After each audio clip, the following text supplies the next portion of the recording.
downloaded these slides? No, sir. The previous slides Yeah, we yeah, that's downloaded. right. Okay, so what I can do is Recording in progress. I can send you this list now. Uh, what do you prefer? You want to download it from Zoom or you want to download it from WhatsApp? Sir, I think it's easy through WhatsApp. WhatsApp, okay.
This is not a big file, so I think you can download it if you want it, the slides now.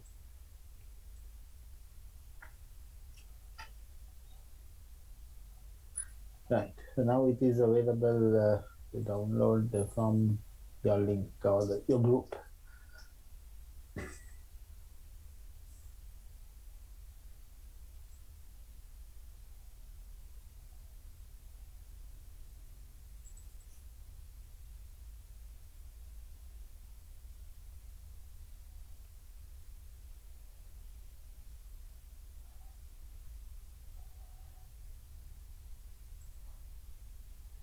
Recording stopped.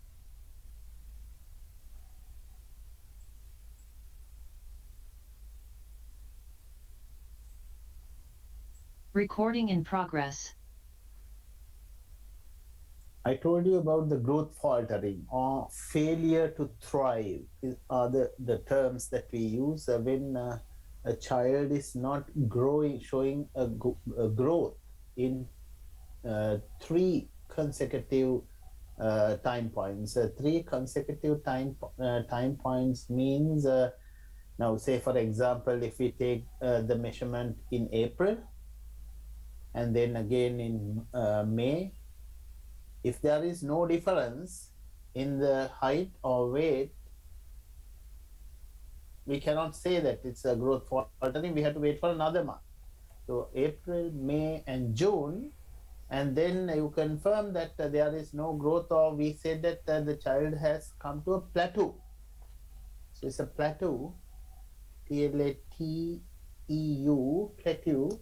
That means a flat level, and that is also growth faltering. Or the child has shown uh, going down, or the decrease of weight or height. That is also growth faltering. Whether it is less than third percentile or fifth percentile, or less than -2 standard deviation or above the standard deviation is irrelevant. Whatever the flat growth or decrease is called as growth faltering.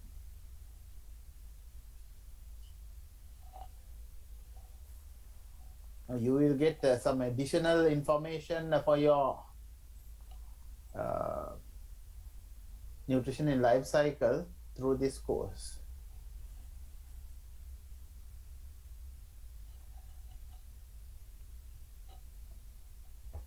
Now I said that the centiles cannot be crossed, or the crossing the centiles or the percentiles is not a very good thing. And also I said that the child, you should not expect that the child should have 50th percentile. Now that is also most of the time the students wrongly identified that a child should have a growth similar to 50th percentile, and anything below 50th percentile is bad. No, the different children have different trajectories or the patterns of growth, so therefore we accept if the child is above the 5th percentile or the 3rd percentile, 3 or 5th, let's say it's a 5th percentile. If the child is above the 5th percentile, that's okay. Up to 85th percentile for BMI and also for weight, up to 85th percentile, 5 to 85. When we consider the percentiles, that's normal.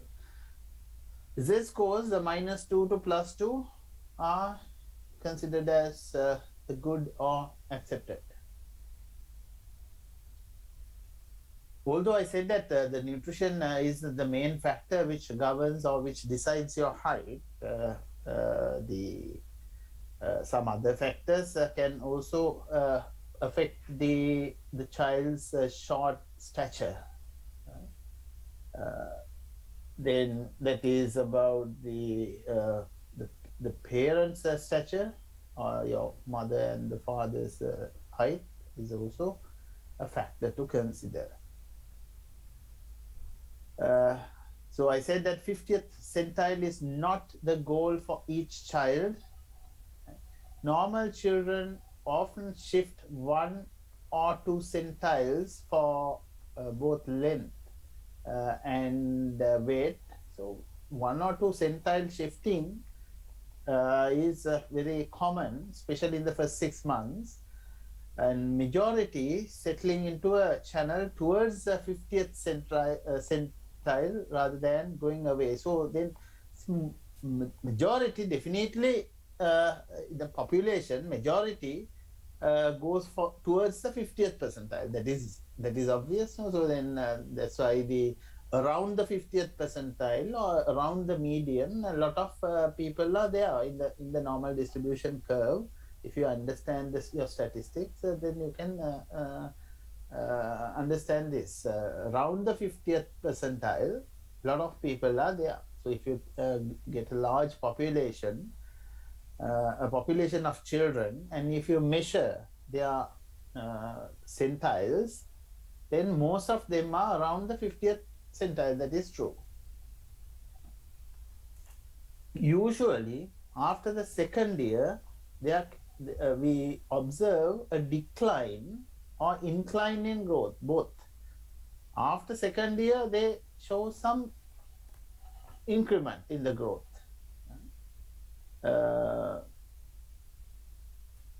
That is normal. Now I said that the breastfed infants with low birth weight. Now the problem comes whether we can use these charts for low birth weight babies. The answer for that one is WHO growth charts. When you use WHO growth charts for low birth weight babies, it is okay to track along the lower centiles. It's okay that sometimes you can't see that the child is growing like a normal birth weight baby if the child is born with low birth weight.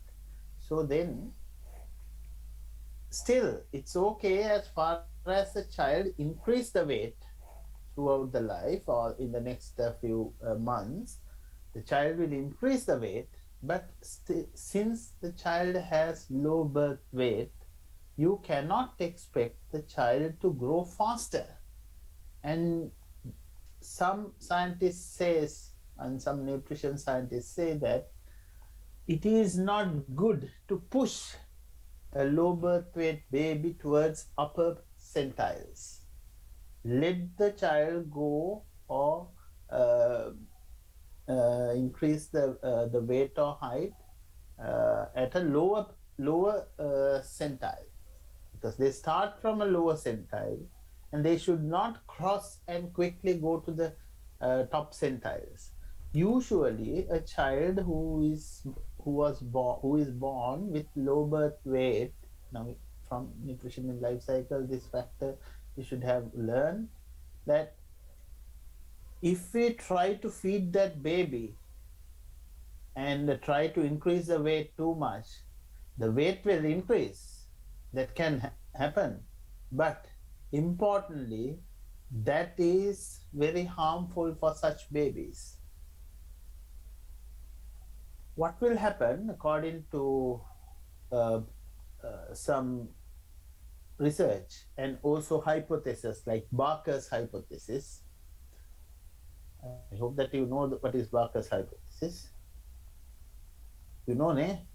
What is Sanali? What is Barker's hypothesis? So the environmental factors such as maternal factors, placental factors, genetic factors affect the health of the child. The health status of the child in adulthood. It is explained in the Barker's hypothesis. Correct. Good. Very good.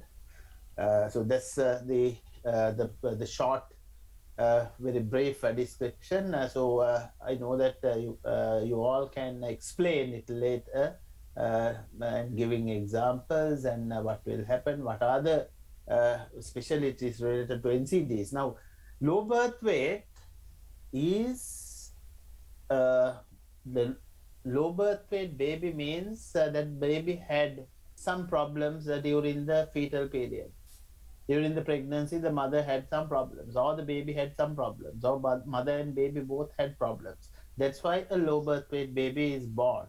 So we should not try to increase the weight too much of this baby, and then it has shown that most of the weight gained by those children due to feeding programs, the weight gain is due to fat deposition. So it's mainly the fat deposition internally, not subcutaneously, but the visceral fat deposition. So this is an extra thing, not nutrition assessment related thing, but this is how we interpret. So that's why we don't recommend such babies to gain too much of weight. And also the formula fed infants grow differently to breastfed infants, that I also mentioned, that the formula fed infants tend to be lighter in the first 3-4 months.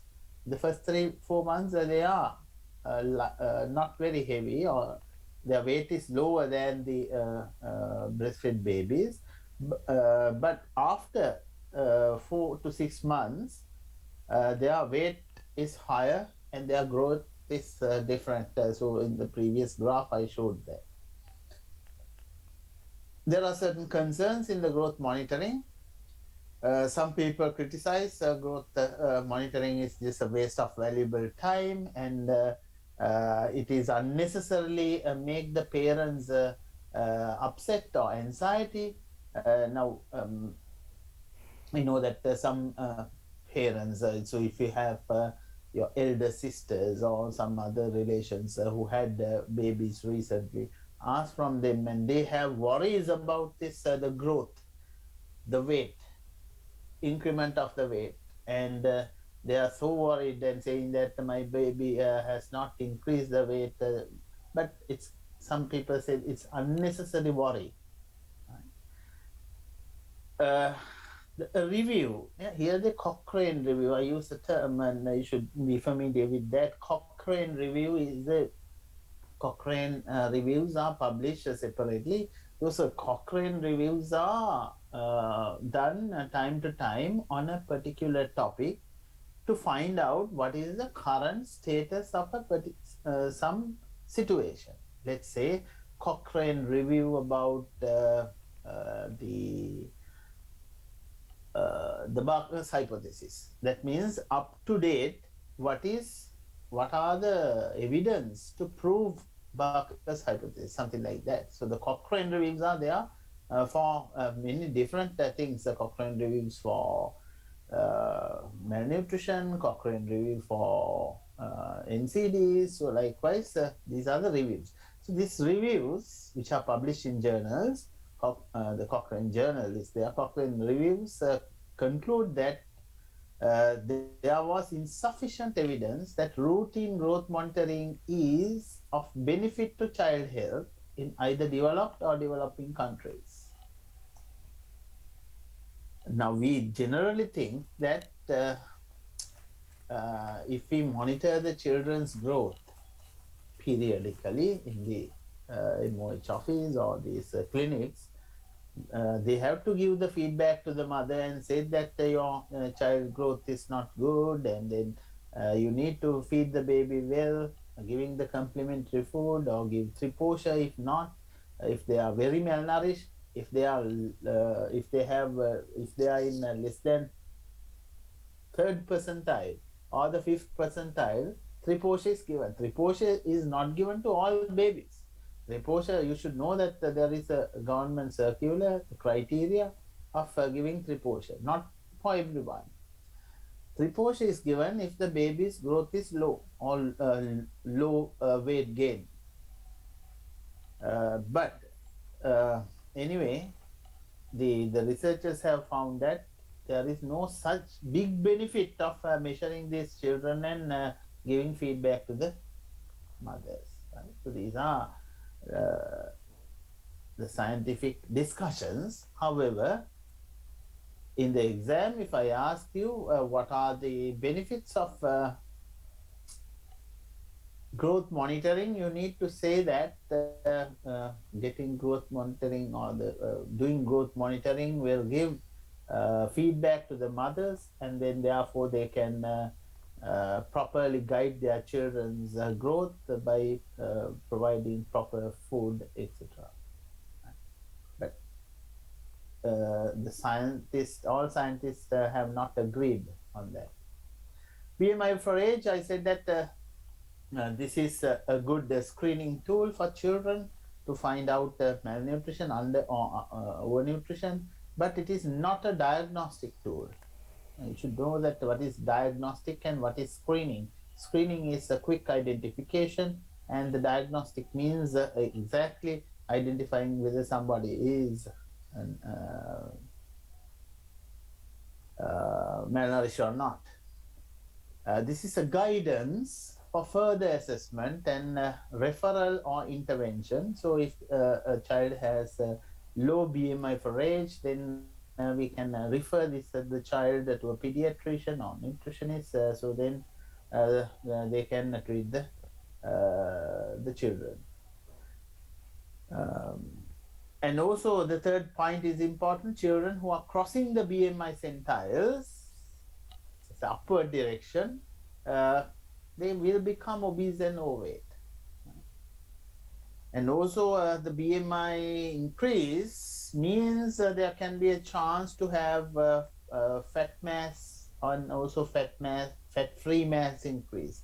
So BMI is just the body mass index, but it does not say that whether it is fat mass or the fat-free mass, that's muscles. So then it could be due to high fat deposition, or it could be due to fat-free mass.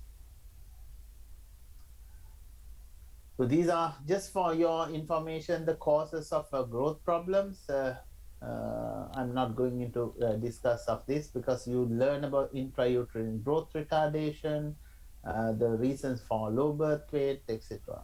Right, so I skip this. Later on you can read about this. All are about, there are various things.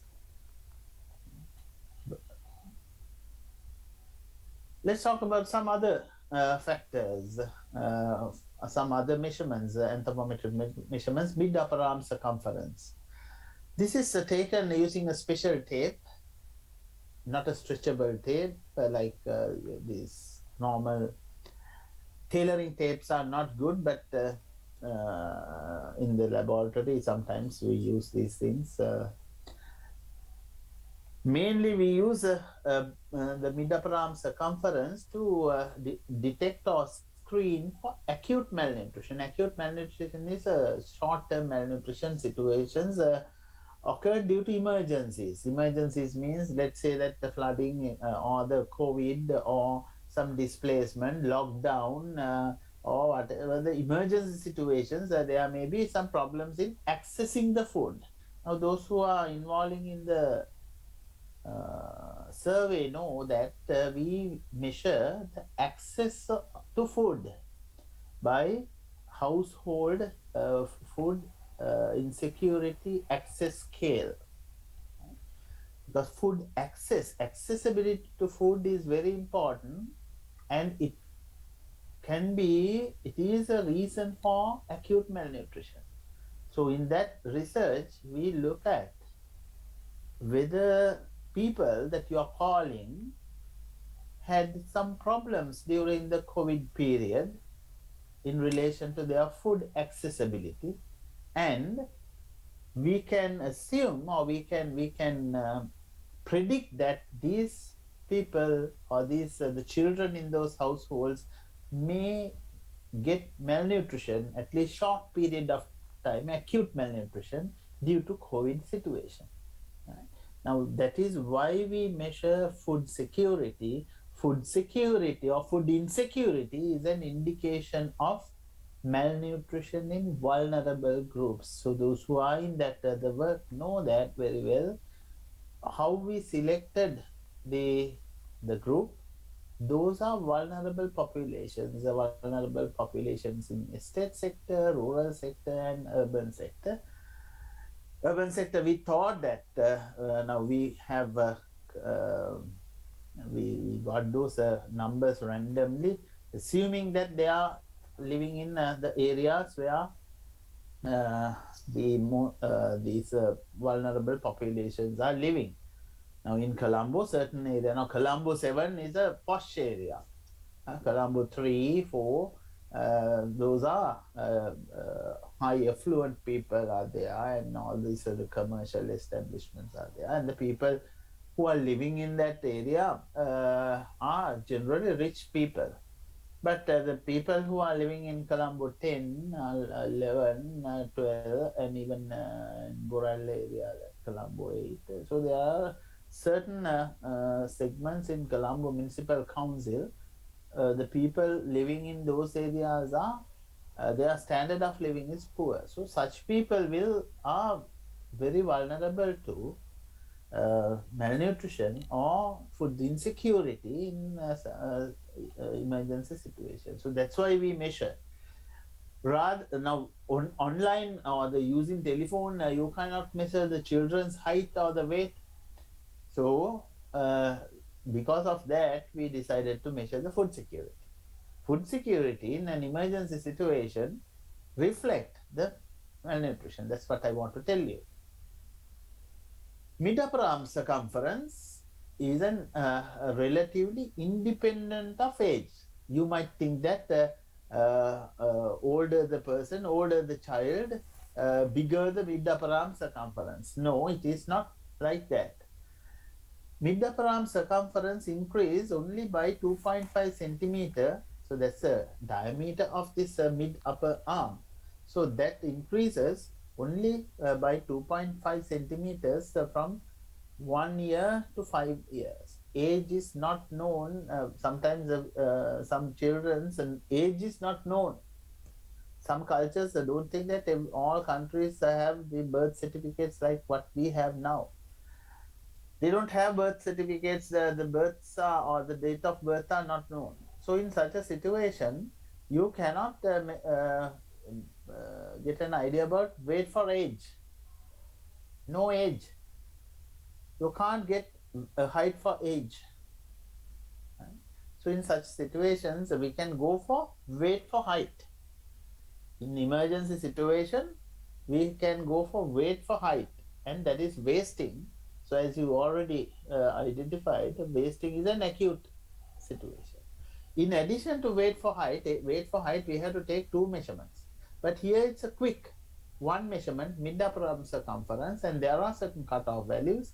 if the children are not having reached that level, we said that simply these children may be having protein malnutrition. So there are certain standards given for MUAC for age 30 to 60. You can refer those cutoff values.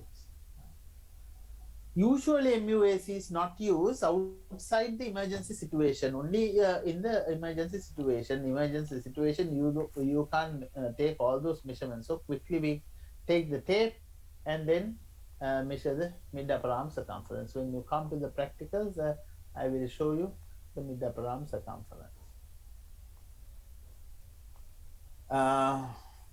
Okay, so this is about the how to measure the mid-upper arm circumference. So here we have these the two projections here. Right? The top in your shoulder. So there is a projected bone. A projected bone. And when you bend your arm like this in the picture, so there is a the corner, the top, this bottom part, this one, and the other part is this the top part here. So we take the measurement of this and get the half of that, and then around this we put the tape and get the circumference, right? So that's the mid-upper arm circumference, taking the measurement of mid-upper arm circumference.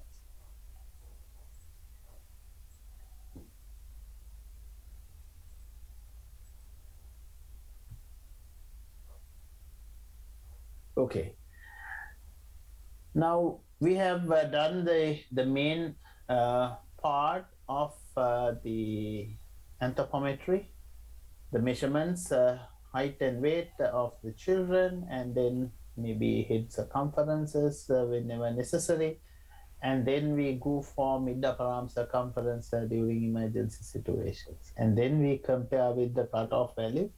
And if the children have a lower value, then we simply said that these children might be malnourished. So then we can take action. We can give them some supplements, protein supplements, or Triposha like food supplements. Triposha is a food supplement. Right? Okay. I give you a few minutes to think about the questions until I start the next set of slides. Now the time is 2 o'clock. So, yes. Yes. So I have some funny question. So why do we get the mid-upper arm circumference, and why don't we use the leg to get some idea about the nutrition level? Why only hand? What then? Where should I measure the neck circumference? I don't know. That was okay. What is your suggestion? What are the other possible parts that we can measure? If you want to say that there are children, a set of children, or the mothers, people who are displaced and not having proper food for several weeks, and we want to know who are actually suffering from malnutrition. So then what other things you can you guess and tell me any other measurements we can take. Weight does not tell anything. I told you that one measurement does not tell anything.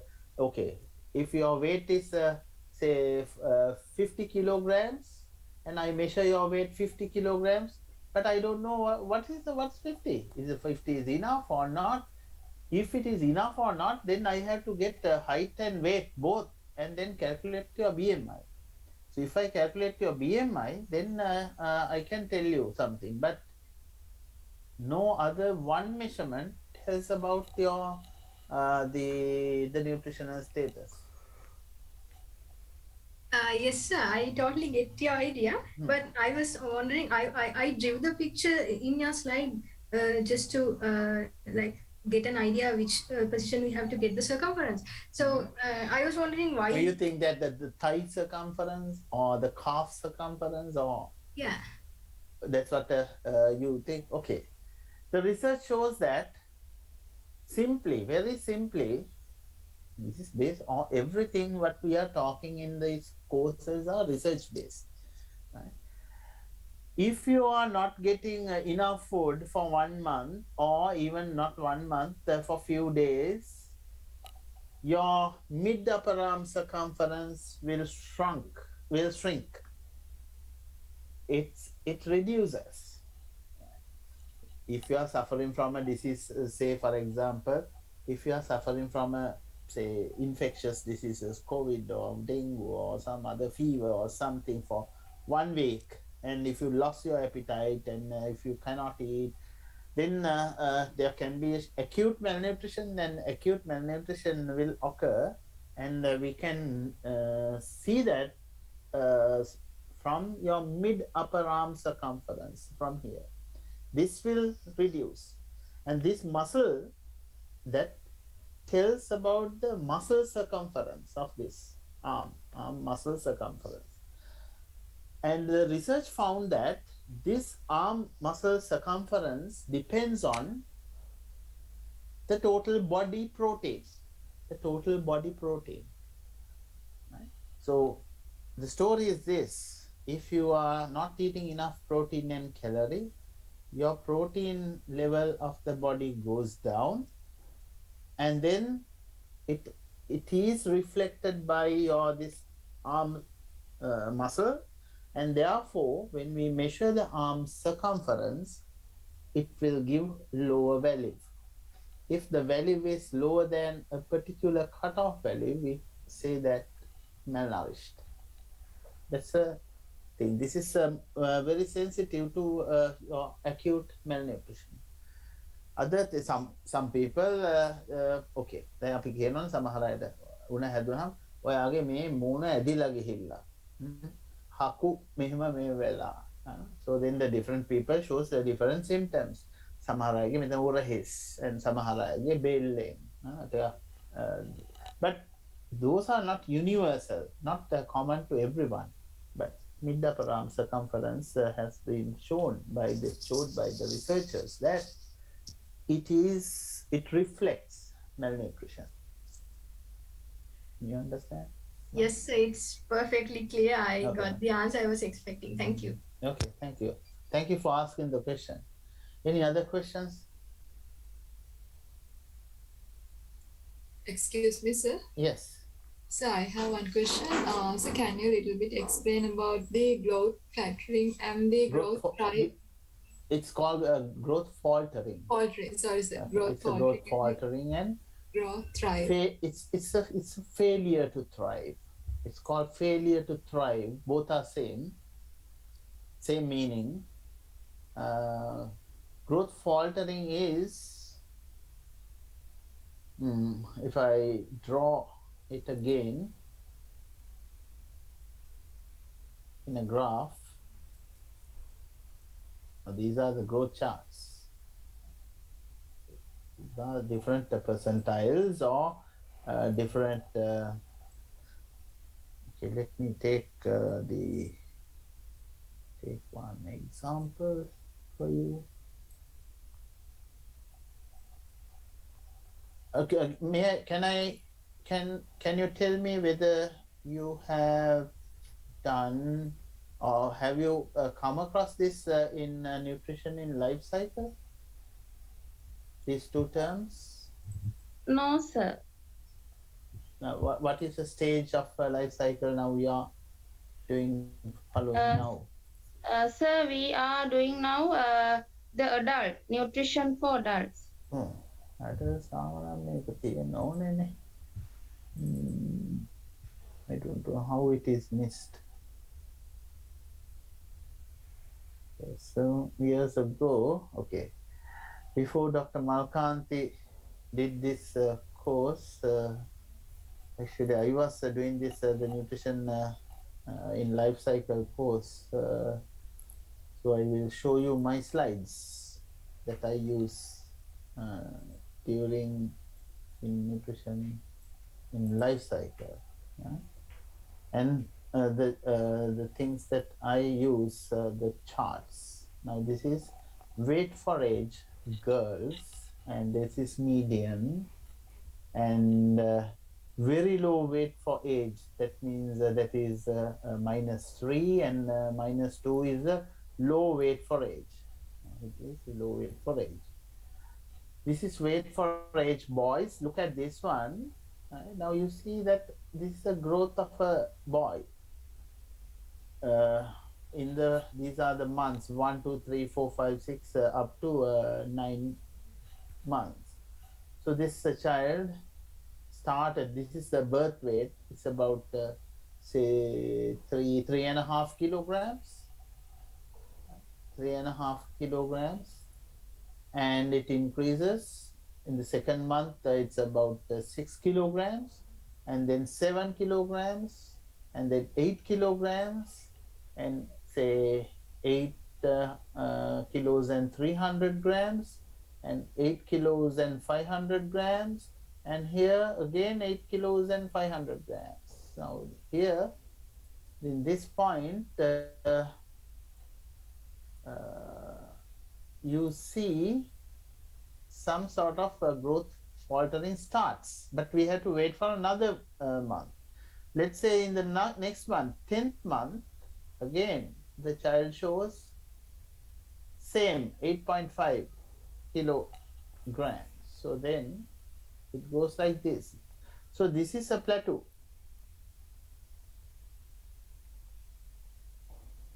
TUE, plateau. Or sometimes this child may lose weight. So here maybe because of diarrhea or some other diseases.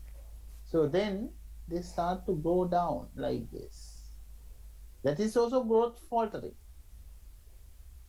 This condition is not called as plateau. Plateau is flat. Plateau is a common English term. Plateau. Horton Plains වලටත් කියන්නේ ඒක is a flat land, so it's a plateau kind of plateau. So this is also plateau. This is a plateau, but forget about that plateau term. This is also growth faltering. This is also growth faltering or failure to thrive. It's failure to thrive. Is that clear to you? Yes, sir. Right. Sir, I have one more question. Yeah. Sir, when we consider about the bottle-fed babies, they usually gain some more weight than the breastfed ones, than the normal range. So It when is they good, come to the... You think that this is good? No, sir. Okay.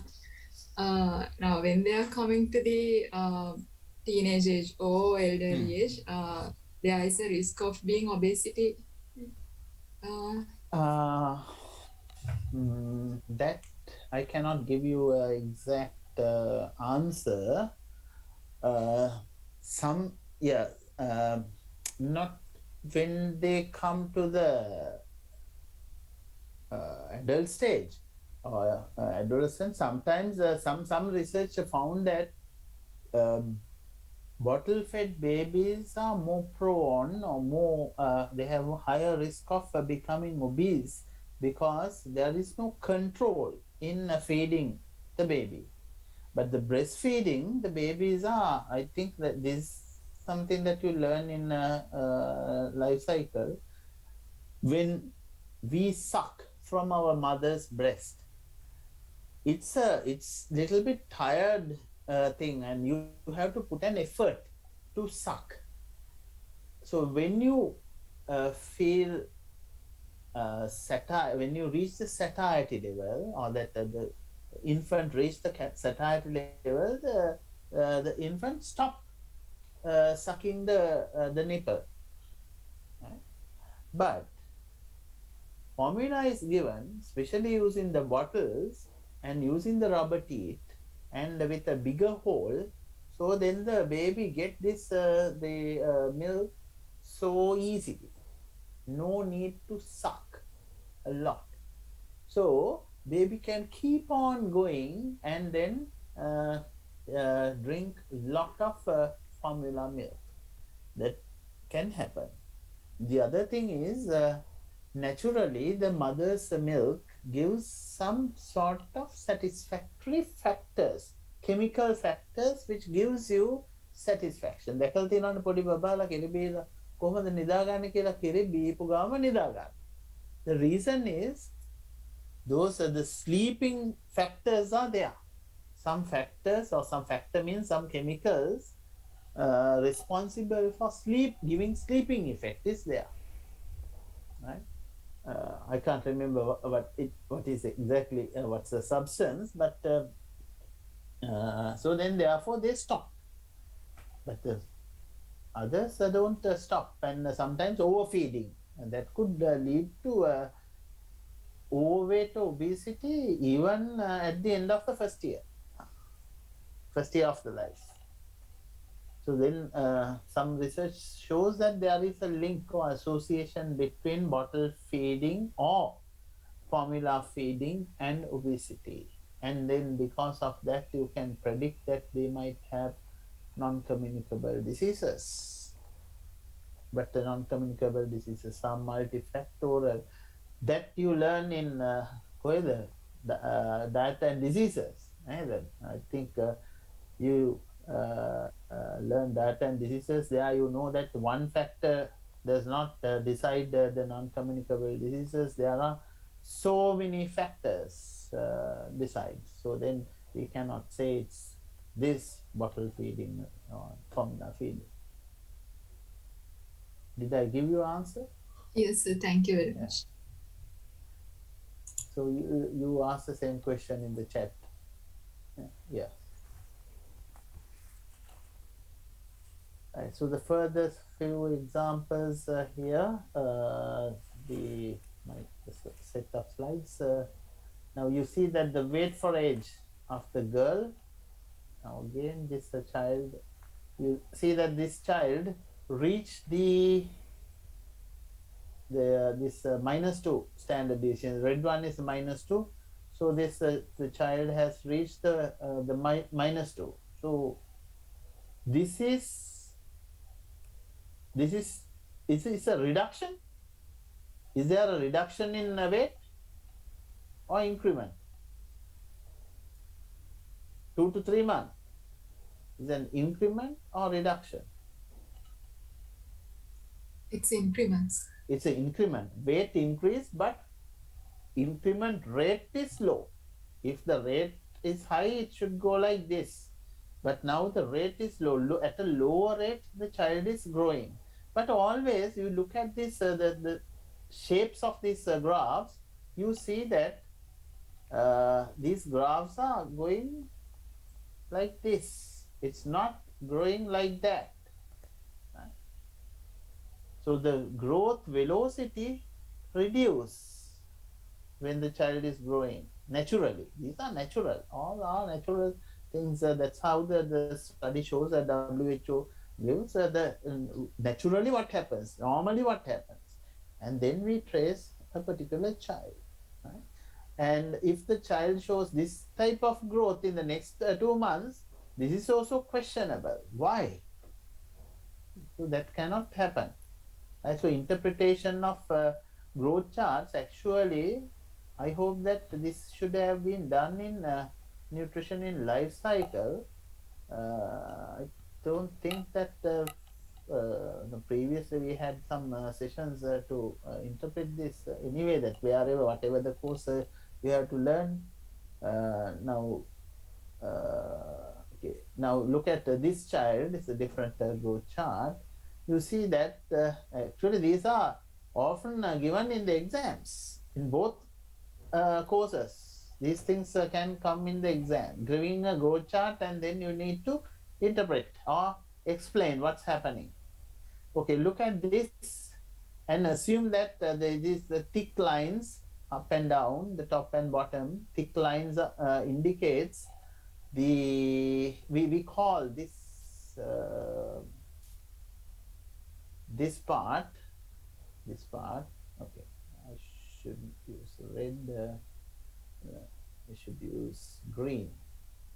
this part means entirely this part is called, this is the normal growth, or we said road to health.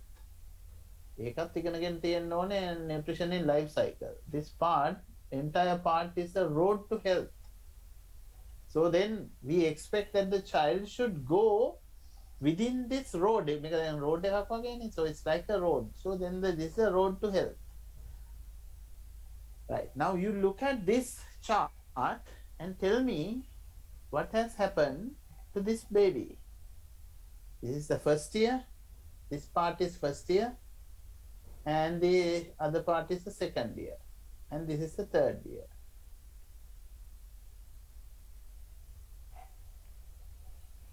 Any volunteer?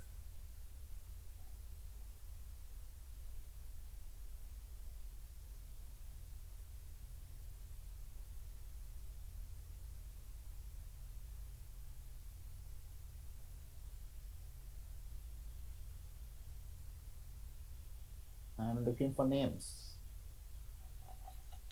So, can I go first? Yes. Yeah, something got popped out in my mind. So, the baby has lost his weight in the second year. So I thought. Okay, before going to the second year, start yeah. explaining from A. What happens at A? What happens at B? What happens at C? What happens at D? So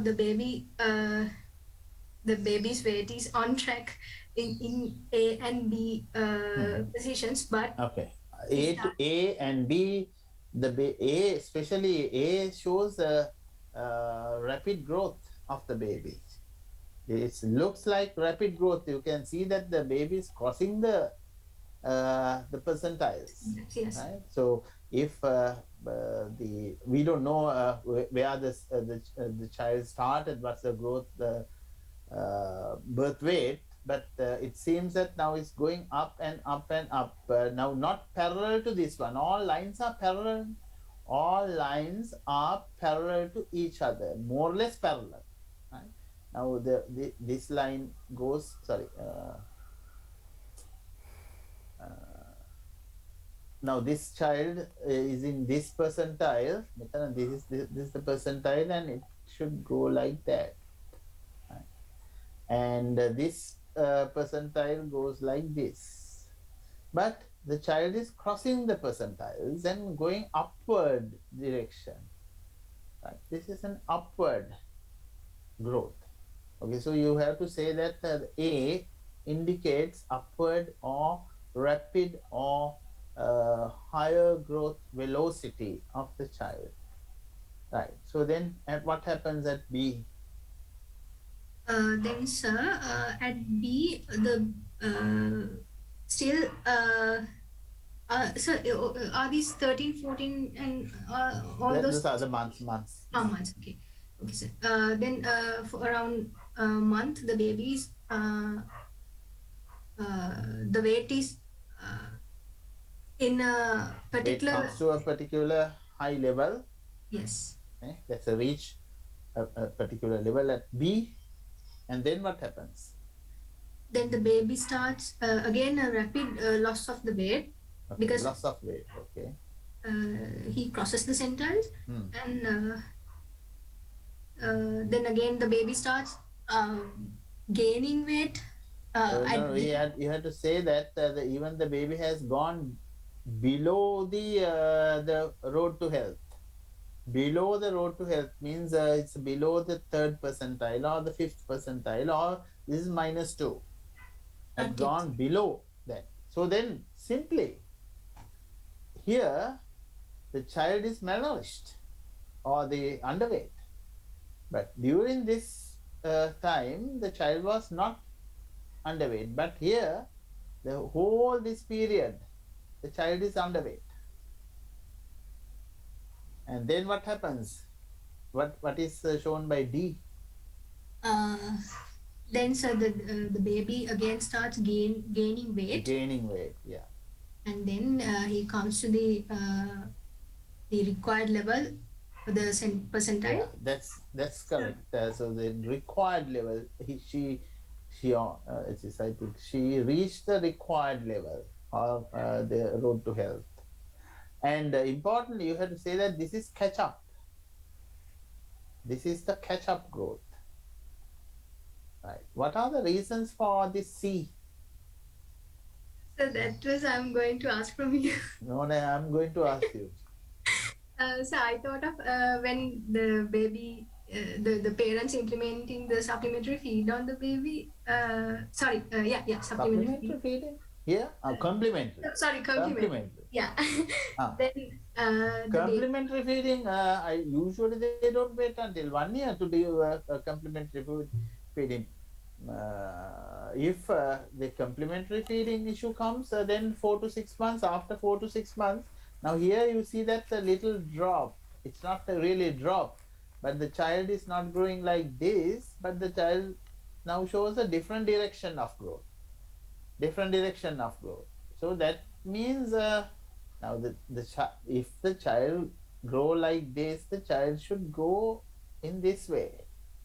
But now at this point, the child started to grow like that, and there you can assume that probably the mother has introduced a complementary feeding here, and always the babies have problems when they start complementary feeding, and that might be the reason for a lower growth here.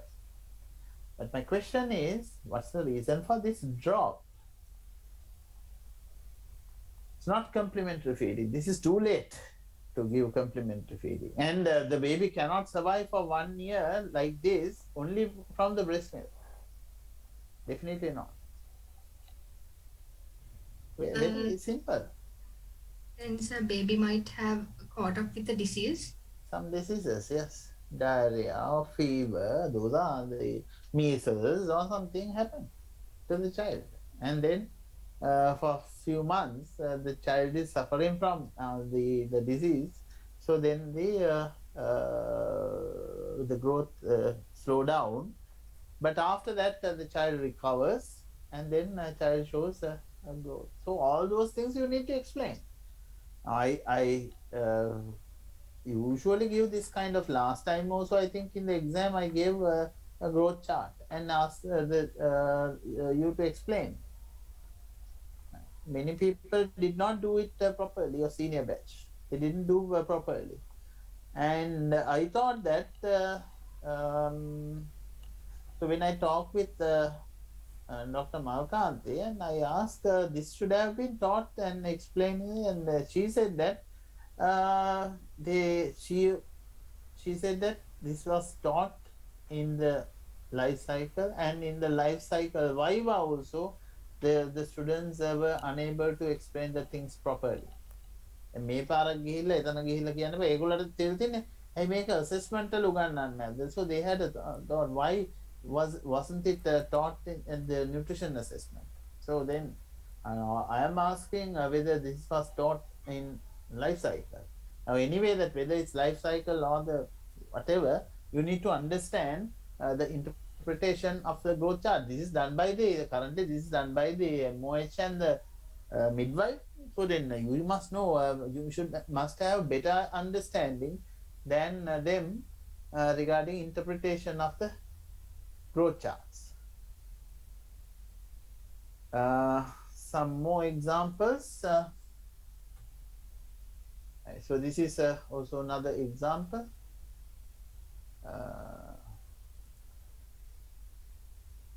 Now this is diarrhea. When the diarrhea happens, it goes down. Now here you see that this particular child, what has happened? Right?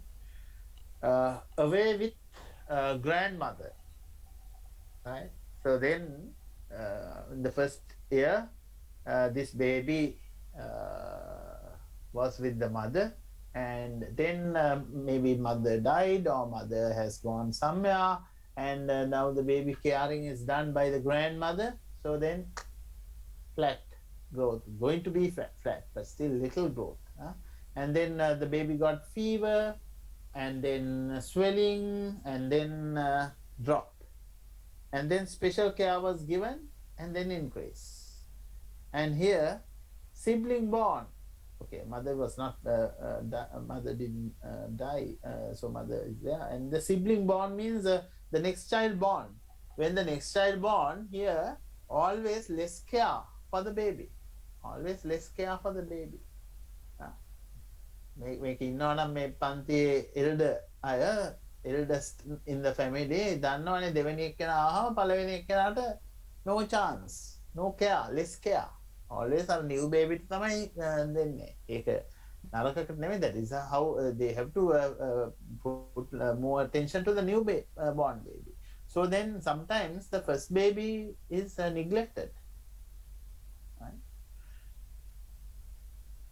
Okay, so that's another thing. Okay, so this another thing, diarrhea happens, and then feeding hand, and then pneumonia occurs, and then dropped, and then right. And this is another one. So the condition is given. 6th child, 2 siblings died in this family. That means definitely there can be some infectious diseases. These things can be happening in African countries. So baby had a nice growth up to this, and then measles occurred, and then the growth dropped. But the child is catching up. So these kind of ups and downs, not acceptable. Tuberculosis positive, and the TB, because of tuberculosis, it's a problem. Right? Now this is something. Okay, tell me about this. Tell me about this. What happens in this part that I have indicated in red color? Is it growth faltering? How they? Okay. Huh? Huh? Kosala, okay. Anybody else? Faltering, it should be reduced or flat or. It's a plateau condition. That This is means not it's not a plateau. If you see it, it's not really flat. If it is flat, it should go like this. Same weight. Not flat. Is this a child has some problem? You think? no, sir. Huh? No. Still okay. Yeah. Why? Because the weight has, however, increased in a very low rate. Low rate, and then you have to say that still the child is It's within still in the the road to health. Within road the to road health. to health. However, now that is important thing that you need to understand. Very important thing. Now just forget about this one for a time being, and let's say that this a child growing like this, and then going down and up, and then going like this, and then sudden drop, and now the child is continuing like this. This child has not gone down out of the road to health. Within that, but this child growth is not acceptable. The child should not show a drop in the weight. If they are overweight, that's okay. Otherwise, this kind of drop, it is very difficult them to catch up to the normal level. Right? So that's why when a child is having disease or some problem occurs, immediately nutrition of the child or feeding of the child should be considered. I think those things are done in nutrition. I nutrition in life cycle. The child feeding during the illnesses, still the breastfeeding should be done, and then water kanda කියලා ඒව පොන එක නෙමෙයි කරන්න ඕනේ, and the nutritious food should be given during the illnesses. All those things you must know from nutrition in life cycle, and this is not acceptable overall. And that's the good thing in looking at the growth charts. Growth chart will say that. But if you just take this measurement, the child is okay. This measurement, child is okay. This measurement, child is okay. Okay, coming back to my question, anybody else can say anything about this child's growth? Senori?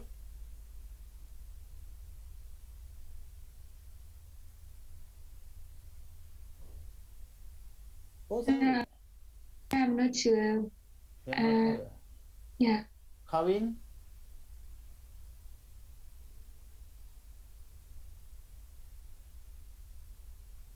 Number 19.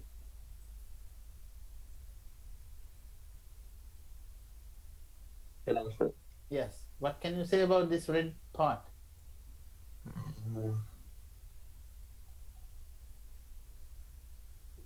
What can you say about growth? No idea? Not the reasons. I'm asking not the reasons. Explain. I'm not asking the reasons. Why such a not why. What is there? What happens?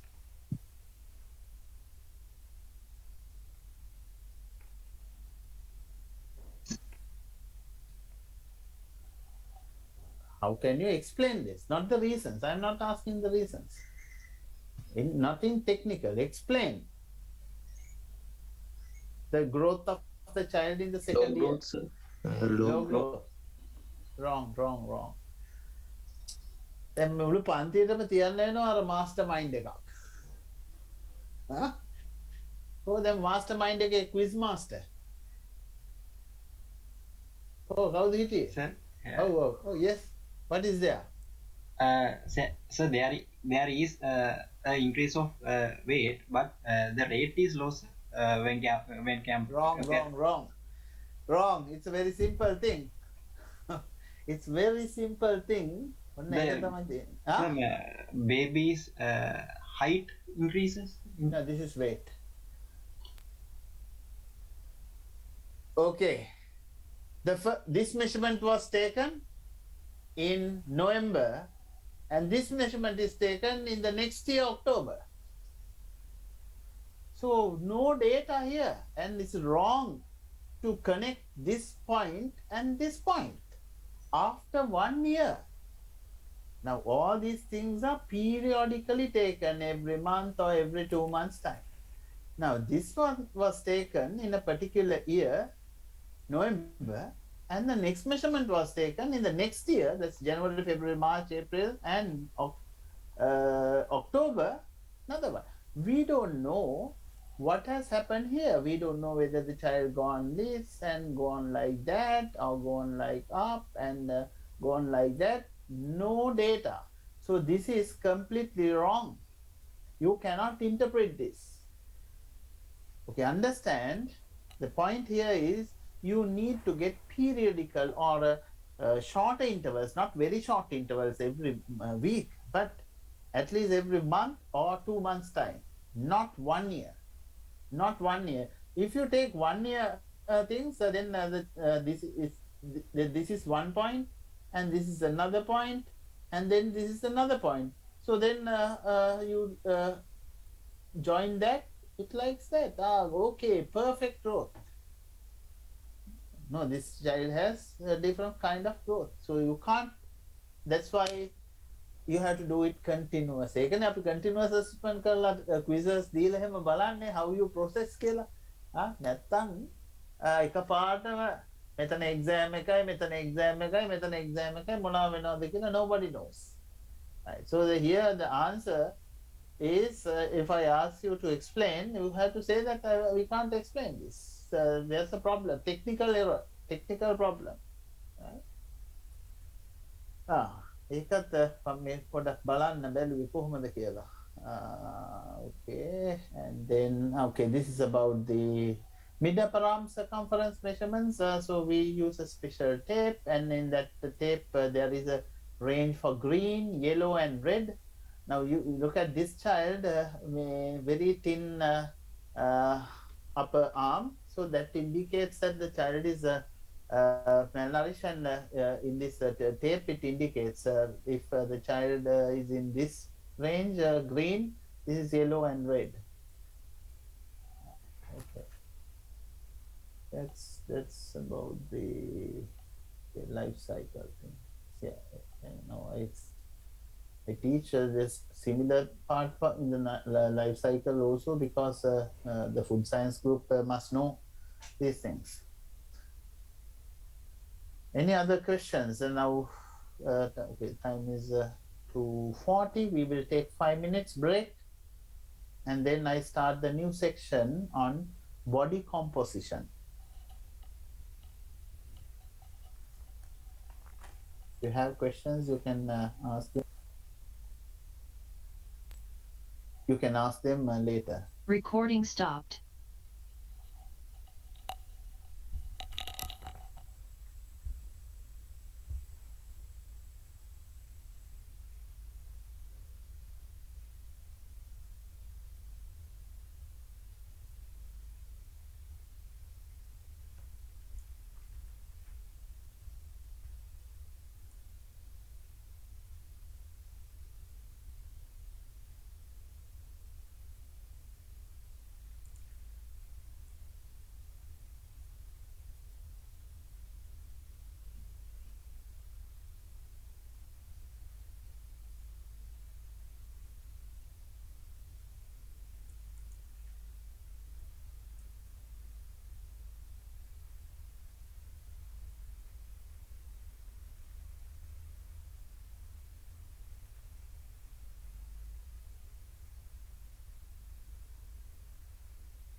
This is also briefly discussed at the during the lectures of human nutrition. In the very first lectures, I showed you girl and a boy, or gent and a lady, and showed that there is a difference in their body composition. The girls or the ladies or the females have higher fat generally, and the males have lower fat. And the males have greater muscles or proteins, or you can say that the fat-free mass. Fat-free mass is the rest of the part. Fat and fat-free mass. We can divide the body into two parts: fat and fat-free mass. So the males have higher proteins or the fat-free mass, because they have more muscles in the body. Girls actually need more fats in their body, which is essential for your menstruation, to produce the estrogen hormone and the other things, and also for your preparation for the pregnancy, for the to carry the child. So there is that area, and also especially for the protection, the females can have more fat. No harmful effect if they have fat up to say 25%. But the males should not have that kind of fat. But how can we decide the body composition? I think in human nutrition, I briefly mentioned about different methods that we use to measure the body composition. BMI does not tell about the body composition. Although we said that when somebody's BMI is high, we simply said that that person is obese. If the person has higher BMI, like say 25, 30, we said overweight, obese. But how can you say that it's because of the fat? For example, now I said that these days we are dealing with the national athletes, right? So probably when you will also get that kind of experience when you are planning to do research in the next year. You have some more time. because this project continues. We continuously want to help the athletes. So when we are going to take the measurements of athletes probably from the next week, so then when we measure the athletes' BMI, definitely they will get high BMI because they have more muscle mass. So it does not tell about the body composition. But so let's see in the next 45 minutes and probably in the next week we will be continuing this about the measurements of body composition. And this has anthropometry as well as some other measurements as well. These are the things that you should be able to do. You should be able to describe the importance of assessing the body composition. Now already you can describe the importance of taking anthropometric measurements. That's why the first question that I asked in the morning. Describe and compare the techniques used in body composition analysis. Like what you did for dietary assessment, here also there are different techniques, methods to analyze or to determine the body composition analysis. So since you can now compare the different dietary assessment methods, now here after this session you should be able to compare the different body composition analysis method. Select the most appropriate body composition assessment technique. So for a given situation, what's the most appropriate one? I think for the dietary assessment, now you should be able to tell me what is the most appropriate dietary assessment technique depending on the situation. Measure the body composition of various age groups. Practically, you should be able to measure. For that, you need to come to the lab and work. Okay, now very soon, I don't know whether you have already got a message from Dean's office, something extra. To come to the university, you must have the 2 vaccinations. Nowadays, if you haven't got your vaccination, I think the government has noticed and you can visit any university near your place and get your vaccination done. Otherwise, we won't take you to the classes or to the laboratories because it's our safety. The other members may not.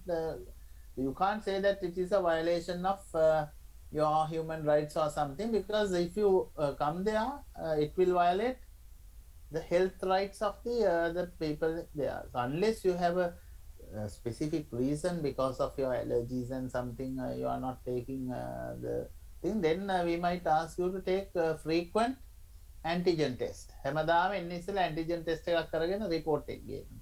ඊට වඩා හොඳයි අරක කරගන්න. ඒක definitely එක වෙනවා. So you cannot avoid it. Right? So from the dean's office, you have already got, I think, one. ඒක දිහා නිකන් අවඥාවෙන් බලන්න එහෙම යන්න එපා. එහෙම කරලා දුන්නොත් ආයි මේ පැත්තේ එන්න හම් වෙන්නෙත් නැහැ. ඒකම so very soon there will be another one. We want to know whether you got which vaccine that you have got already. I think you have given some information. Okay. Why I am telling this, you need to come to the university to do this practical. Hopefully in the next few weeks you will be able to come. We are going to take the 4th years first for their their research projects, and then thereafter priority will be given to you. Interpret the results in relation to health and nutritional status. Right. So first we will talk about BMI, because even though BMI is not the best indicator, we use BMI to get an idea about the obesity. Let me ask one question from Ishara. Yeah, Ishara, now this the BMI, sorry, what do you really mean by obesity? When we measure our No. BMI. Okay, forget about BMI. My question is, what is obesity? Define obesity using one sentence. Obesity means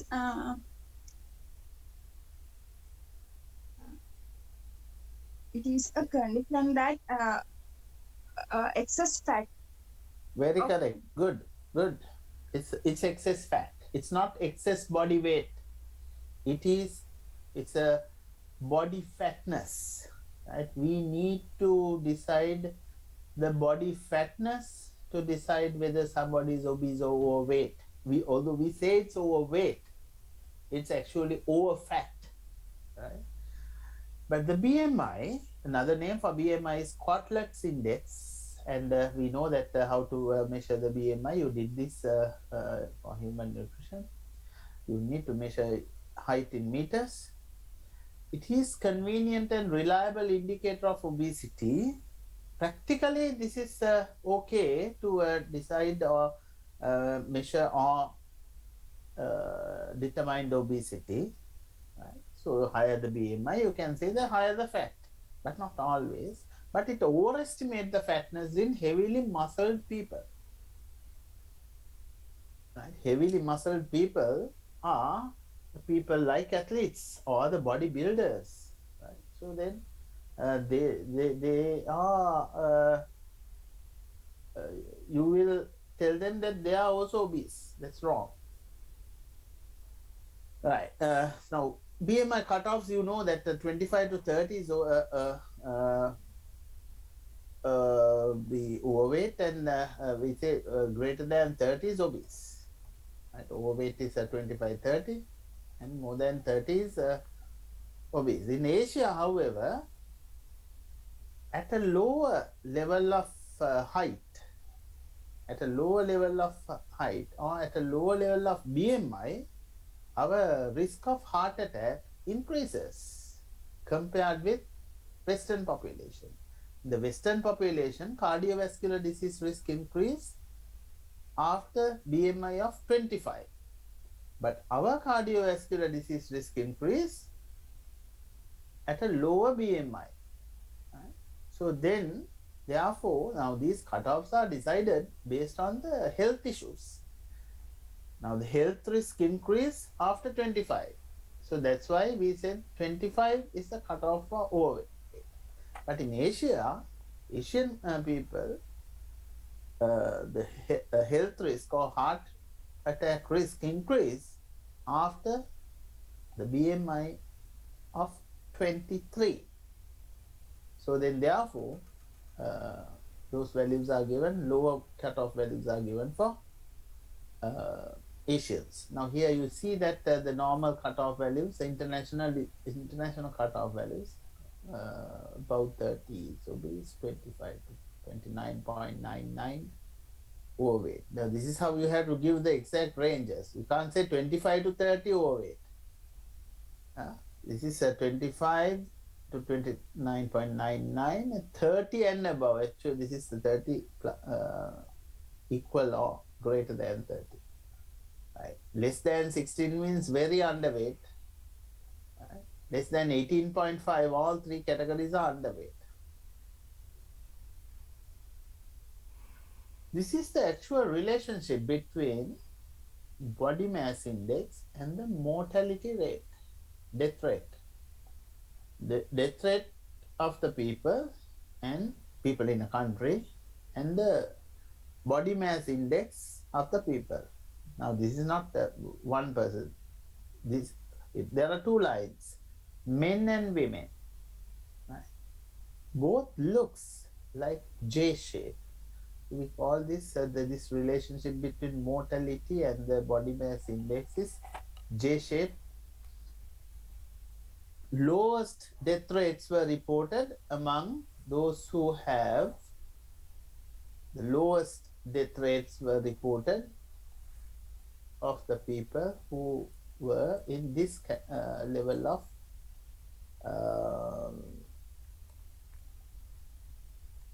BMI. So BMI 25 and BMI between 20 and 25, very low mortality, very low mortality. And then after 25 to 30, the mortality rate increase. 30 to 35, further increase. 35 to 40, further increase. But in addition to this, or on the other hand, look at this, you see that when the BMI is less than 20, again, the mortality increase. And some scientists said that this is because of some problems in the digestive system, digestive diseases, and the pulmonary diseases, lungs. And the research found that this increase after 25 or 30 is because of cancer, heart disease, and diabetes. This is clear. This must be clear, because I talk something like this in human nutrition also. This is the same thing. You see that. Very high risk, moderate, low. You need to, when you're reading means, preparing means, as I told you in the previously. Now after today's lecture, this is now today 4 hours, at least you need to spend another 4 hours during the weekend to go through them, maybe reading about BMI and these graphs, and understand why BMI is not a good indicator of obesity, etc. Right, so these are the cutoff points for the West. So BMI has several issues and limitations that I also already mentioned. So because of that, we have to go for body composition analysis, direct assessment, directly measuring that. So therefore, we need to look at this, the body fatness. Somehow we need to measure the fatness or the fat content in the body. Now this is very important, because if you are a dietitian and doing a weight loss program, if you are giving advices to others to do weight loss, this monitoring is important. So when the client comes to you, now another thing that everybody should get prepared for, to have self employment nowadays. Since the country's economic situation is not good, and don't never ever expect the jobs from the government, right? ලස්සන වැඩේ කියන්නේ අර food science කරන්න යන කට්ටියත් government jobs බලාගෙන තමයි අන්තිමට ඉඳලා තියෙන්නේ. There are a lot of food science specializing people, including nutrition. They are doing some teaching. ඇහුවාම කියන්නේ government job එකක් ලැබුණ හින්දා ගියා. Food science and technology කරන්න බෑ කොහෙත්ම government එකේ only there are no government companies, food factories. ඒගොල්ලෝ පස්සේ කියන අපිත් ඕන කරන ආණ්ඩුවේ job එකක් ගන්න. මොකට food science කරන්න ගියාද දන්නේ. Nutrition කරලත් ඉතින් ඕනනම් teaching ගියත් ඉතින් අපිට කමක් නැහැ කියමුකෝ teaching කාට උනත් යන්න පුළුවන් teaching කියන දේ. දන්නවනේ මේ දවස්වල teachers ගේ situation. So then you can go and do teaching if you love to teach the kids in the school. And also there you can do some at least nutrition related things, extra work. You can have my problem.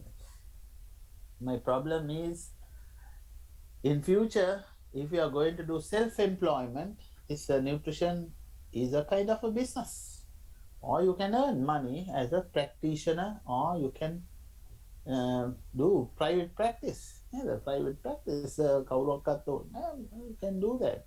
We see that some of our recently passed out graduates have at least 2 of them recently doing well in having YouTube channels, and also what they are doing their own practice.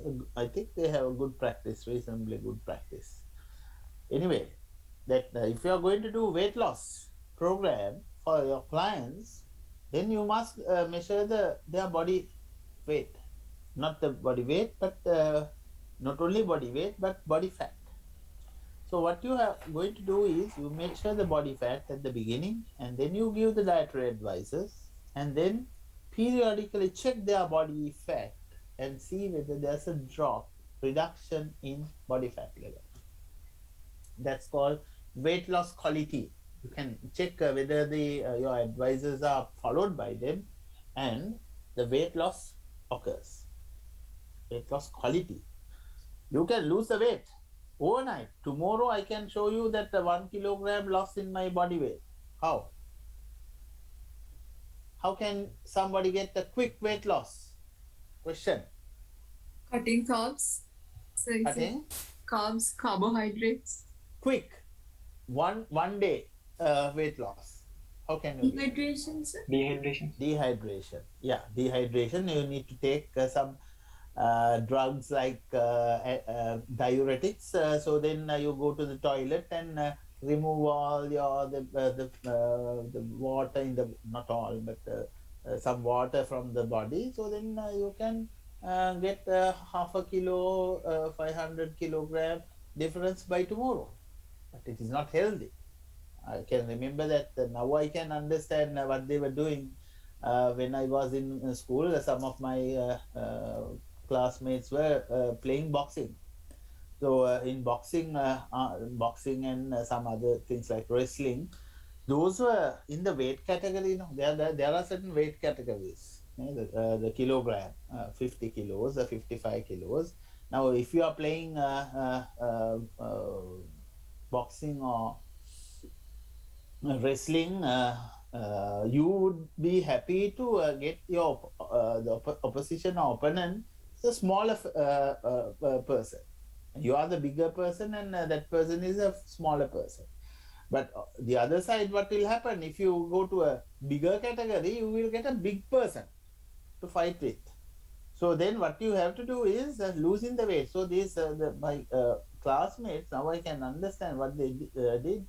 They were not drinking water and trying to lose the weight before their weight is taken. Now they say that tomorrow their measurements are taken. So today onwards they don't drink, eat, right? Fasting. Why? They want to reduce their weight and go to the lower category. That is actually happen in all those sports because they want to maintain the weight. But that is not a quality weight loss. That is the loss of water. But the weight loss quality means it must be fat loss. Fat loss you can't do within one day. You can cut down carbohydrates, that's true. But my question is, how can I do it overnight? But yes, cutting down. My thinking is, you will get fat if you eat carbohydrates. දැන් මට ඕගොල්ලන් තව සති කීපයකින් හරි හම්බුනාට පස්සේ මට බාන්න පුළුවන්. මම දැන් ඕගොල්ලන් දැකලා තියෙන්නේ අන්තම් මං හිතන්නේ පොඩ්ඩක් යුනිවර්සිටි එකේ. ඒ ෆස්ට් ඉයර් එකේදී වෙන්නේ. Now I have seen that some others have gained weight during this COVID lockdown period. So if you think that you have gained weight, you need to cut down carbohydrates. I think as Sri Lankans, we have to cut down carbohydrates. We are not eating too much of fat. So cutting down fat is not necessary. I think you need to increase a little bit of fat in your diet. Little bit of fat and more proteins, and then cut down your carbohydrate by 10%. So then within 1 month you can see a difference. At least you can reduce 1 or 2 kilograms. And then the other important situation of body fat, body composition assessment is the effect of medical therapy. Now, sometimes, let's say that you give a high protein diet to a person and you want to see whether there's an increase in the body protein levels, or for an athlete, it's protein and some other exercises are given. So then you want to see whether there's an increase in the muscle mass. Or else, for a patient, you want to see when the patient is recovering, the patient has gained some weight and that weight is not fat, but that is muscles. For that, you need to measure the body fat. So there are reasons. These are some of the other uses of body composition in anorexia, obesity, renal failure. When the patient is dialysis is done, you need to look at their fluids and the things like that. Liver disorders like ascites, chronic obstructive pulmonary disease, cancer, AIDS, associated wasting. Now you see that the cancer patients die, AIDS patients die not because of the disease, they die because of the food, because they can't eat food. So then simply they die. So then you need to look at their wasting, whether the diet given for the cancer patient is working. So then the wasting should be low. Wasting in terms of the fat deposition and the mass of muscles. Burn, trauma, congestive heart failure, very important to measure the water content in the body, spinal cord injuries and osteoporosis. We can't use BMI simply because it's just a measure of the body mass or the body weight, and it does not measure the fat or the lean mass. Body composition direct measurements, there are disadvantages. Disadvantage is, I said, relatively limited database. That means cutoff values are not known.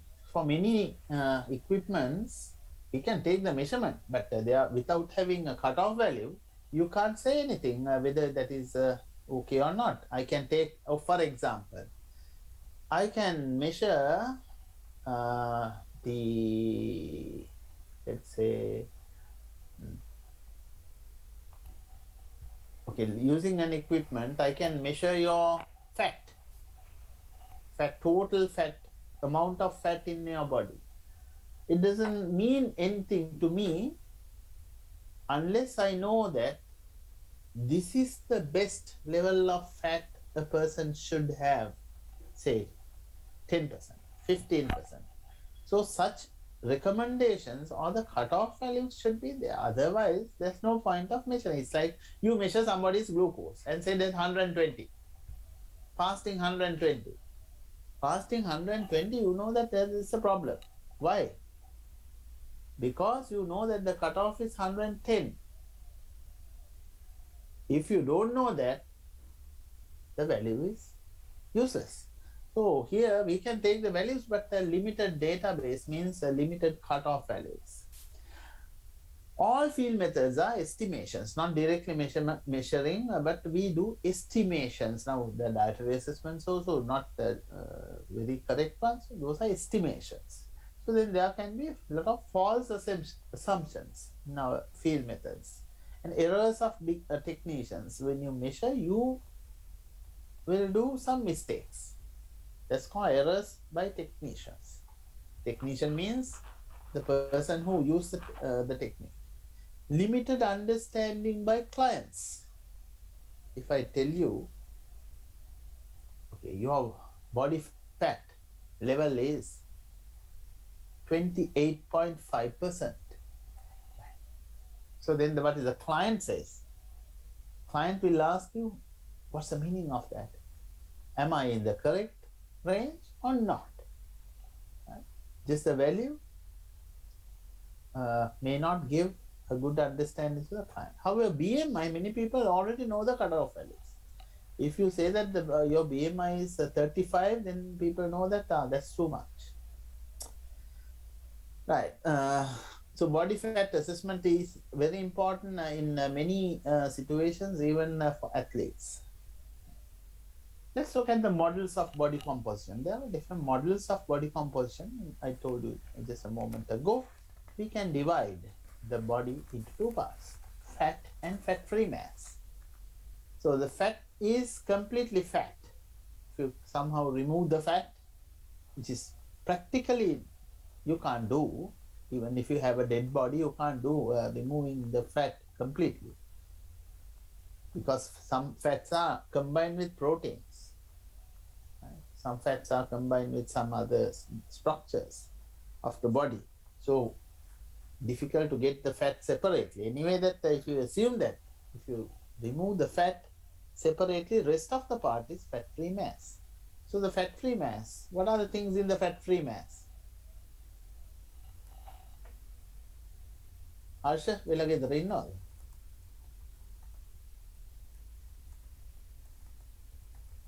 Harsha?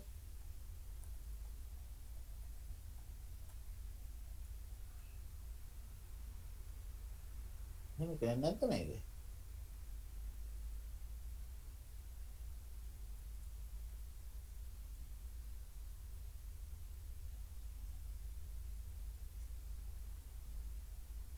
අද නෑ. අද ලොක්ක නෑ.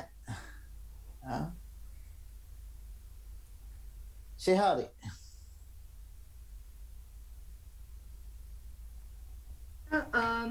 Water and proteins and the connective tissues, the bones.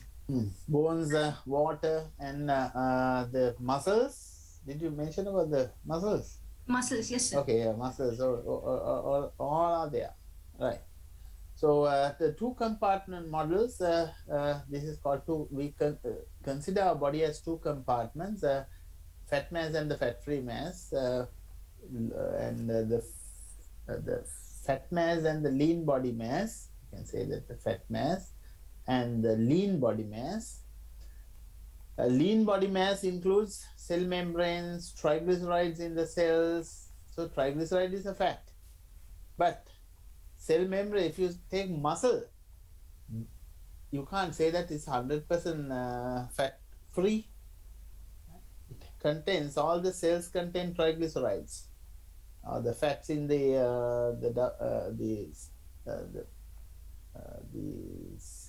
cell components. So there are different methods of assessing these components. One is called skin fold thickness. The next one is called hydrodensitometry. The third one is a bioelectrical impedance. Right? Three major methods of using this model. Use this model and we can proceed. There's another model called four-compartment model. Here we consider as fat, mineral, protein, water separate. So everything can be measured, but in the previous one, we can say that this is the amount of fat that somebody is having, and this is the fat-free mass. We can't say that separately. We cannot say that this is the amount of water, etc. We can say that, but all are estimates. But in the next method, fat is separately measured, minerals are separately measured, protein is measured, water is measured separately.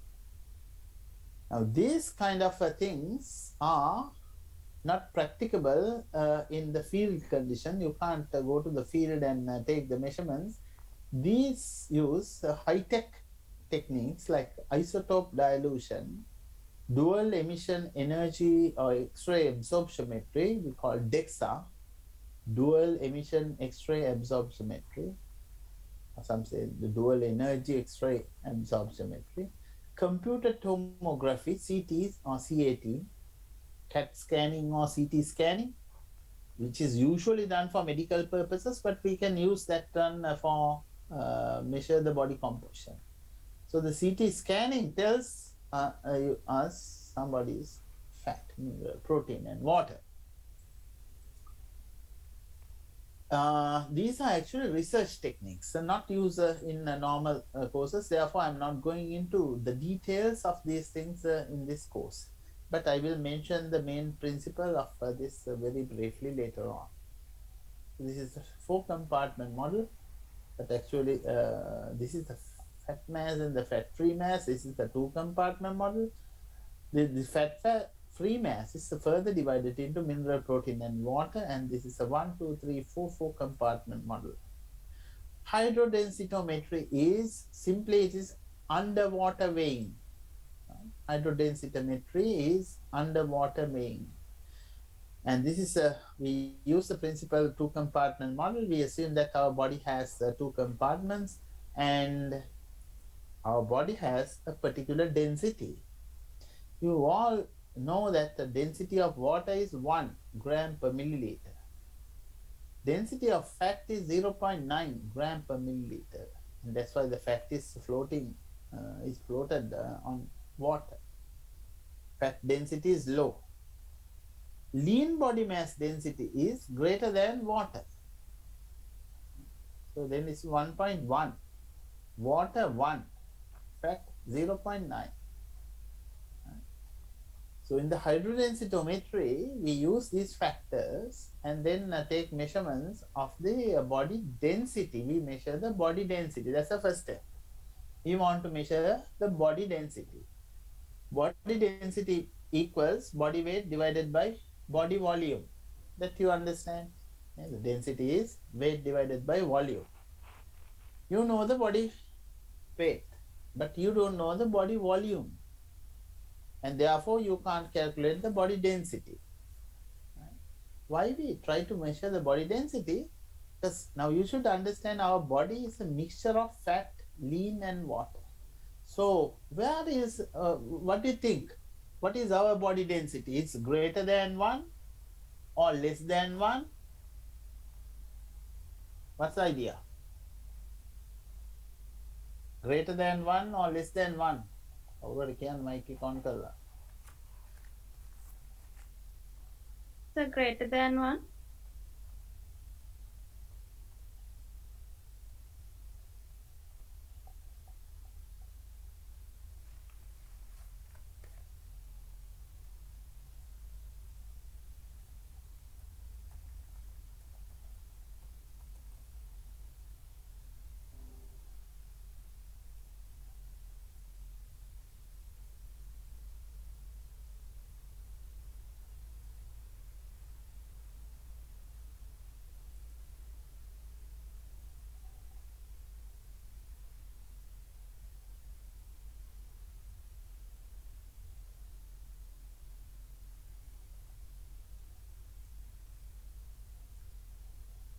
Recording stopped.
Sorry about that. I think a quick power loss or something happened.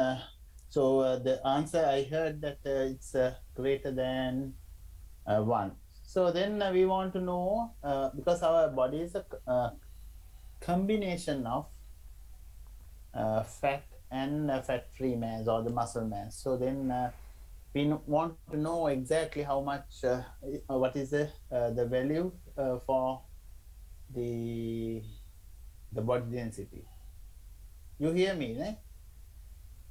Go then. I know. Oh, can. Right. Okay, I can hear you. sharing the slides again and recording. Recording in progress. Now, there are a lot of principles here, theories, so you need to understand.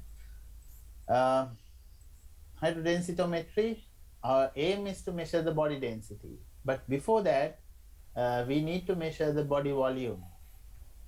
To measure the how can we estimate the body volume? Simply, we have to use the method of Archimedes. That's the Archimedes principle. And don't ask me who is Archimedes. So you should know the Archimedes and his principle, the story, and why he shouted Eureka and Eureka. So right. So he found the density of the king's the crown. So simply that was what he found.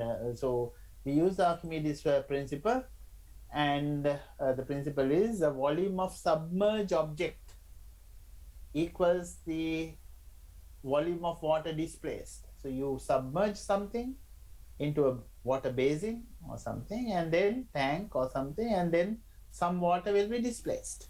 So that's the volume of water displaced. So and then he derived, this is the weight in air minus weight underwater equals weight of water displaced. So weight of water displaced equals weight in air minus weight in underwater. So now if this is the equation finally, weight in air we know, right? Weight of water displaced, difficult to do it. It's difficult to measure. Then you need to have a big bathtub or something like Archimedes did, and then you need to submerge, and then the water displays, and then you need to collect water. But that is not very precise, not very accurate. So therefore, what we do is to measure the weight of water displaced, we take weight in air and the weight under water. And then the weight of if we know the weight of the water displaced, we can calculate the volume of water displaced, because we know that how to convert weight of water into volume. Then the weight of water displaced means volume of body weight, volume. This is the volume of the body. Volume of the body. So simply using this Archimedes principle, we can calculate the volume of body. Volume of body is the body weight minus weight under water. And then if we know the body volume, we know the body weight. Weight divided by volume is body density. We know the body density, we can calculate the body fat percentage from this. We can calculate. Calculations means I can use an equation. How the equations have been derived? We know the theory that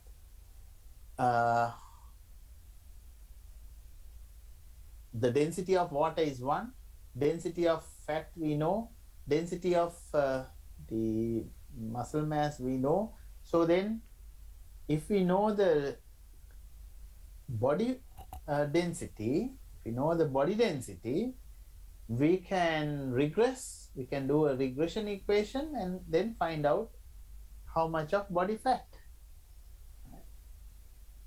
So here, these are the data. So once you get the slides, you can go through and check this the slides and the calculation. So this is the body water. Yeah, that's a normal body weight. Sorry, it's a body weight.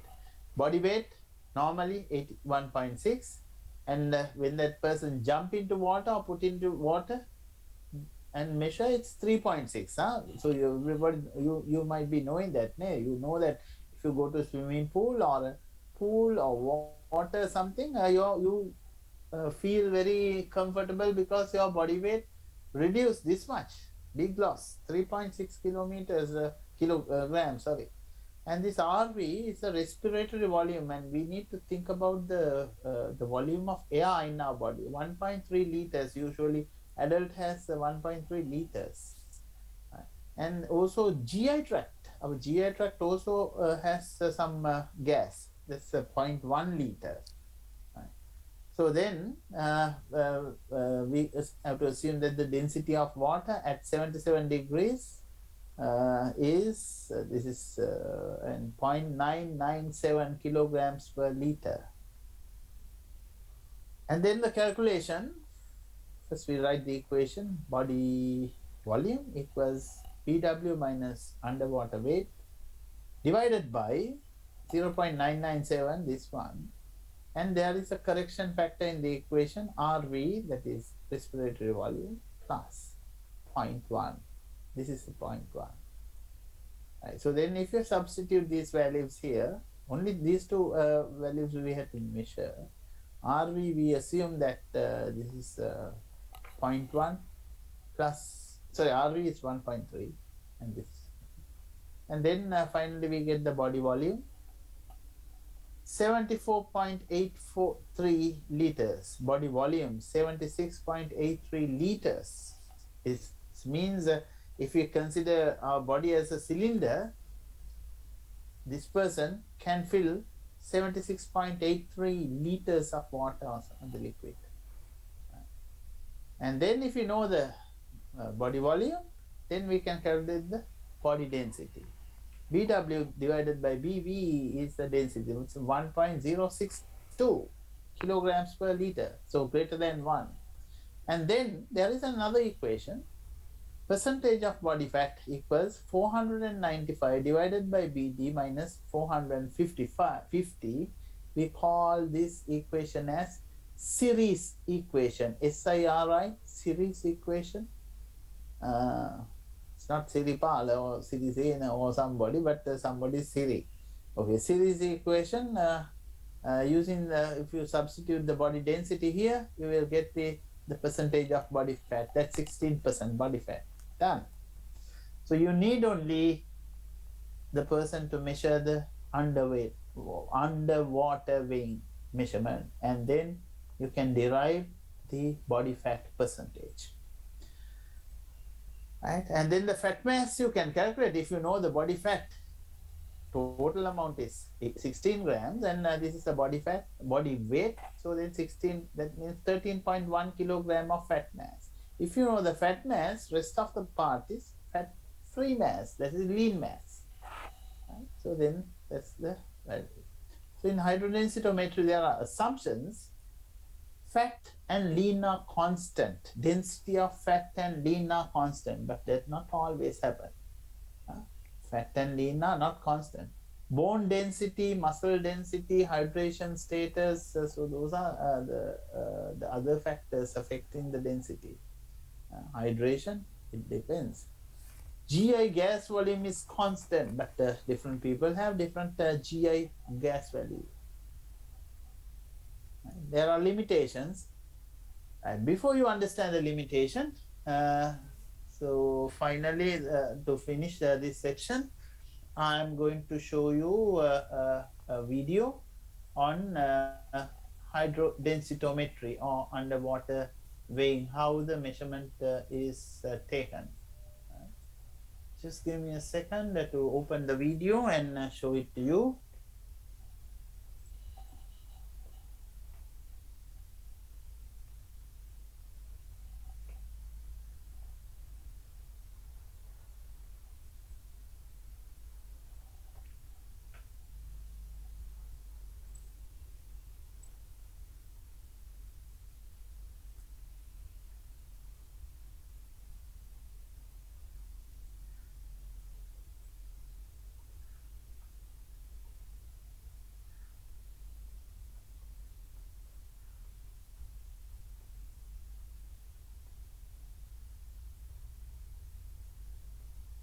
Right, I'm going to share the video now.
If you don't hear the sound, let me know. Otherwise, just listen.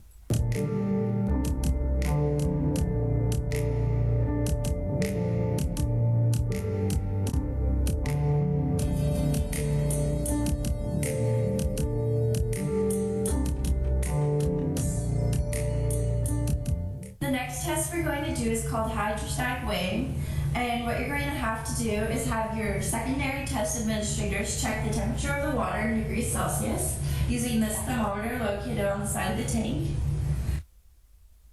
This is the water density chart, and this is how you will find the density of the water to make your measurements accurate. We got a reading of 30 degrees Celsius in our tank today, so we'll look across and find that the density of the water is 0.9957. You simply write that number down and it will be taken into account during the calculations on the computer.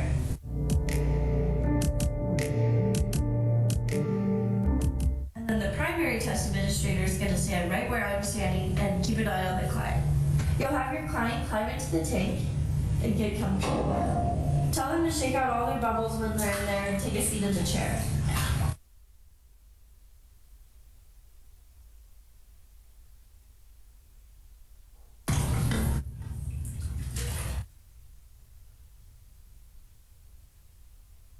Your client's going to need to get everything wet, including their hair.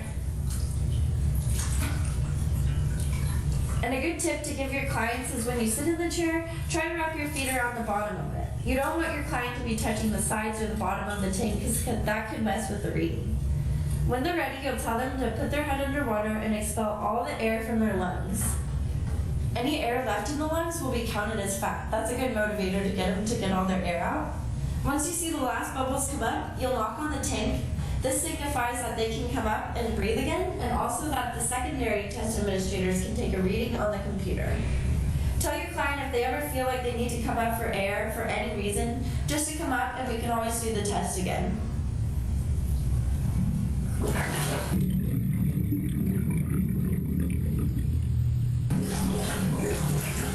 So she's expelling more bubbles. Last bubble, she's done. Knock on the tank and take a reading. This is the computer where the secondary test administrators will take the readings for the hydrostatic tank. Usually I like to have about 2 people doing the readings because the numbers tend to move slightly fast. One person can read the first 2 numbers and one person can read the second 2 numbers, and then you just record it on your sheet.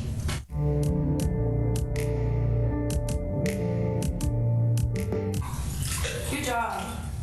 You'll do about 3 tests. You want to get 3 readings that are within 0.1 of each other. So you'll take as many tests as you need until you get those numbers.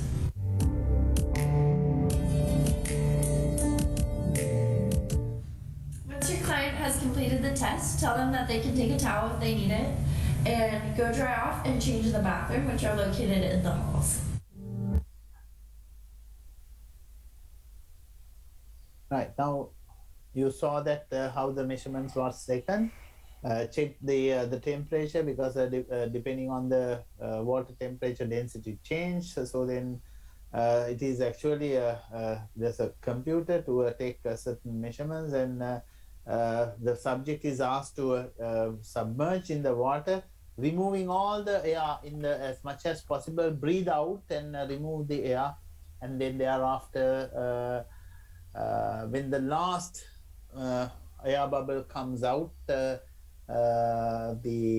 person comes out or lift the face. So at that time, where we have to take the measurement of this the weight. So weight is changing very quickly. Then therefore, to take the weight in 2 decimals. One has to look at the first decimal, the second person should look at the second decimal, and when the administrator or the person who measure gives a sound, say that now or something like that, and then that time they have to take the measurement. So that's then the underwater weight is taken, and then you can calculate the underwater, if you know the underwater weight. We can calculate the body volume, and if you know the body volume, then the body density, right? So then you need to understand what are the the problems in the this method. Now to finish that the section on this method. So the problem is the residual lung volume. You can't 100% remove that lung volume, and also there's a problem of precision of the underwater weighing. You see that the values are changing so quickly. So then precision is important. It's costly. Those equipments are not available in many countries. Not portable. You can't take this to field or to school or somewhere. You can't take the measurements. Limited type of subjects. All subjects are not. They are unable to dip in the water and take the measurements. If you are scared of water, then you can't. Very little children can't do this. Probably some people don't like to do that. So that's how we take the measurement. So this is the series equation, and there is another equation called Brozek equation. You don't have to remember any of these equations, but you should know the principle of using that. Right. So in the next week, probably, okay, that's Tuesday. We need to rush a little bit and finish. So Tuesday I might start lectures a little early because I have a meeting at 10 o'clock. I might start lectures at 8 o'clock, but again, Recording stopped. I may need extra some times because the 19th is going to be holiday, I think.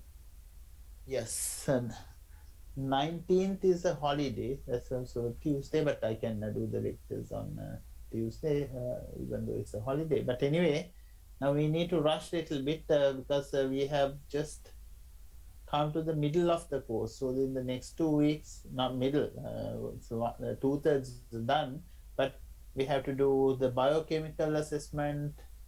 Then comes the physical assessment or clinical assessment, and then physical activity measurement, which you have already done in, no, you are not in the, okay, that's in the second semester. You are going to learn in sports nutrition, so I had to prepare for that. So there are some extra sessions that we need to do that, not at a stretch, because we need some gaps to understand these things. Right, so then there will be some data that I'm going to give you to enter into Anthro, so that it's not an assignment, but it's a practice. If you don't practice, then you won't get the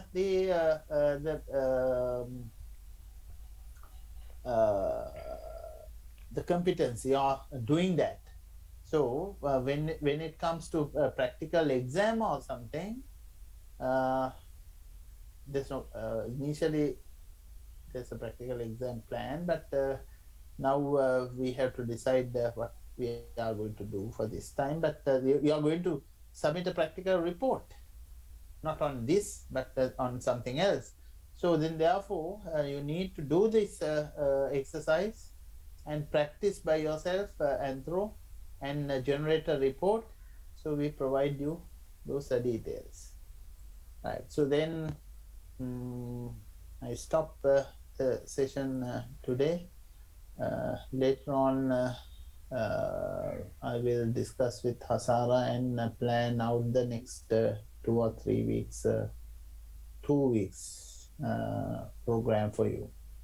Okay, right. So now I close this, stop this the class for today.